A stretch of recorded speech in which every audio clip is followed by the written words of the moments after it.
Dear viewers, আসসালামু আলাইকুম। আশা করছি সবাই অনেক অনেক ভালো আছেন। যাদের ফোন অনেক গরম হয়, অর্থাৎ ফোন ইউজ করার ফলে অনেক গরম হয় এবং ফোনের চার্জ খুব দ্রুত শেষ হয়ে যায়, তাদের জন্য আজকে আমার এই ভিডিওটি করা। তো আজকে এইটি যদি আপনারা ফলো করেন, আমার দেখানো বিষয়টি ফলো করেন, তো আশা করছি এই সমস্যার সমাধান হয়ে যাবে।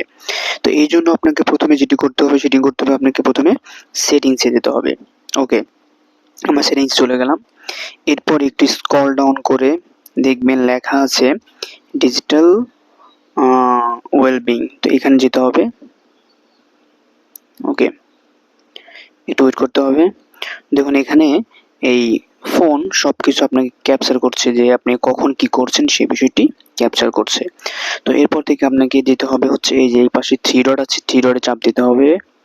এরপরে আপনাকে যেতে হবে ম্যানেজ ইওর ডাটা। তো ম্যানেজ ইওর ডাটা যাওয়ার পরে এখানে দেখুন লেখা আছে ডেইলি ডিভাইস, এখানে আপনাকে এটা অফ করে দিতে হবে। ওকে, এরপরে এরকম একটা ইন্টারফেস চলে আসবে, কিছুক্ষণ ওয়েট করি। ওকে, তারপর হচ্ছে ডিজিটাল ওয়েলবিং আছে, এখানে আবার চাপ দিতে হবে। তারপরে এখানে পারমিট অ্যাক্সেস যেটা আছে এটা আপনাকে অফ করে দিতে হবে।